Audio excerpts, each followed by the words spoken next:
Привет. Тема ролика — импотенция и как ее лечить. Видеоигровая импотенция, должен был я уточнить, наверное. Думаю, сначала нам надо разобраться с тем, что я вообще называю игровой импотенцией. Это то состояние, когда вы медленно начинаете осознавать, что игры больше не приносят вам веселья или просто удовольствия. Возможно, вы заходите в какие-нибудь старые проекты, те, которые всегда вас радовали. У меня это Team Fortress 2, у кого-то другого это может быть Dota или Counter-Strike. Не обязательно это будет сессионная игра, конечно. Это может быть что-то синглплеерное, с хорошей историей. Суть в том, что это нечто крайне важное, персональное и уникальное для каждого из людей. Но даже в них вы не можете продержаться более часа, как вас начнет клонить в скуку, и вы уйдете заниматься более осмысленной деградацией в ТикТоке или на Ютубе. Предположим, вы нашли себя в данном примере. Что делать? Как жить? Я больше не смогу играть в игры? Не совсем. Как будем лечить? Тут совсем просто. Если бы точнее ваша импотенция, видеоигровая, а значит и лечить ее надо играми. Скорее всего, ваш игровой список пополнялся играми, которые вам очень нравились. На моем примере, посмотрим-ка, во что последнее я играл. Dusk, Ultra Kill, Postal Brain Damage, Bulletstorm. Что вам это говорит? Пока, наверное, ничего. Но если мы посмотрим на общие черты этих игр, то вы, наверное, начнете понимать. Все они шутеры, все от первого лица, все стараются создать максимально быструю динамику. Все либо реально ретро, либо паразитируют на ретро. В общем, все они очень похожи. Это и является нашей самой большой проблемой. Я или вы, возможно, слишком много играли в то, что вам нравится. И вот это вот прирастание к жанрам убивает самое главное, что дают вам игры. Уникальнейшее ощущение, которое не подарит вам ни одно другое искусство. А вы тратите его, чтобы задрочить еще один платформер или 105-го Assassin's Creed. И да, если вы еще не поняли, то это видео является полным гайдом на то, как находить себе видеоигры. Постельный режим. С терминологией и целями разобрались, значит можем приступить к, так сказать, лечению. Начнем с самого простого. Постельный режим, он же Ичи Game Jolt. Постельный режим, потому что очень простенькое и ненапряжное решение. Да-да, это те самые странные местечки, в которые обычные люди не ходят, я знаю. В основном тут сидят всякие геймдевы и просто очень эксцентричные людишки, которым реально нравится игровой инди-сегмент.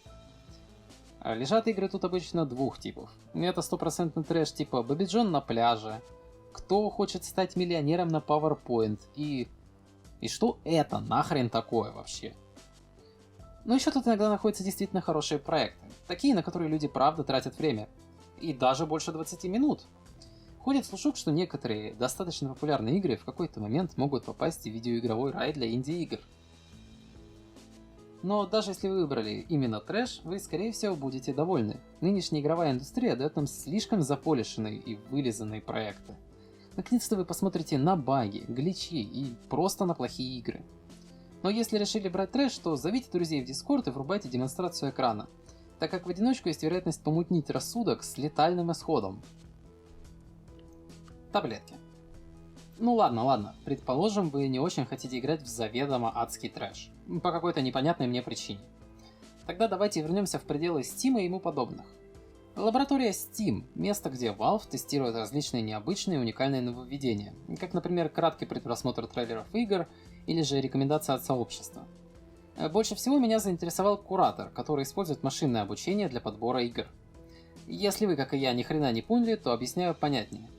Steam смотрит на всю историю игр, в которые вы когда-либо играли до этого, сравнивает вашу историю с другими юзерами и находит большое скопление игр, которое пересекается между вашей библиотекой и чужой. Но это не все. Вы можете настроить фильтры так, чтобы найти идеальное именно для вас соотношение популярности к свежести проекта. И это тоже не все на самом-то деле. Вы также можете исключать теги, которые поистине раздражают вас, или исключить из вашей истории некоторые игры, чтобы они не влияли на ваши рекомендации. Только из-за таких вещей я иногда и вспоминаю, что живу в 2022 году, потому что технологии такого уровня правда взрывают мозг. А еще тут можно посмотреть ваше общее количество часов в Steam и, возможно, переосмыслить свою жизнь, пока еще не поздно. А вот мне уже поздно. Я осмелюсь предположить, что, возможно, просто в теории, но среди тех, кто посмотрит это видео, найдутся такие люди, которые не поставили видеоигры выше всех своих интересов. И у вас есть, возможно, интересная работа или хобби. Может быть, у вас даже богатый внутренний мир. В общем, следующей рекомендацией является попробовать игры, которые строятся на других ваших интересах.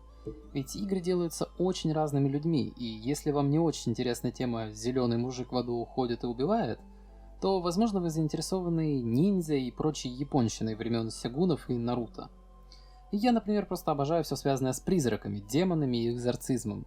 И Фазмофобия было невероятно круто поиграть, ведь я кучу раз читал о том, как это все происходит, и даже видел всякие видео про это. Но сделать это самому и своими руками совершенно другой опыт. Но тут, к сожалению, я не смогу подсказать вам волшебный сайт. Но могу дать наводку. Просто ищите в Гугле и на Ютубе. Да, звучит смешно, но все же. У нас тут куча обзорщиков и игражуров, которые стараются только для вас. На моем канале тоже, кстати, таким занимаются. Задумайтесь, если вы правда любите фильмы жанра нуар, то почему бы не дать шанс Wolf Among Us? Или же ваша любимая книга 1984 «Мы». Тогда вас давно ждут в легендарный Papers, Please. Поиск по паре ключевых слов типа «игра», «божества», «сражение» лично меня никогда не подводил. Итоги. В общем-то, это все, чему я хотел вас научить на сегодня. Да, не очень много, но и тема сама по себе не очень обширная. Хотя и это по факту не все. Ведь игровая импотенция — это не только проблемы стагнации в одном жанре. Вы также можете просто устать от видеоигр, или у вас может быть такой период сейчас. Но тут я говорил только от своего опыта. Раз в 2 года у меня хотя бы один раз, начнется такое сильнейшее отторжение к играм. Самое главное тут просто не делайте поспешных выводов и решений. Дайте себе отдохнуть и попробуйте новые жанры. Ну и на этом я прощаюсь.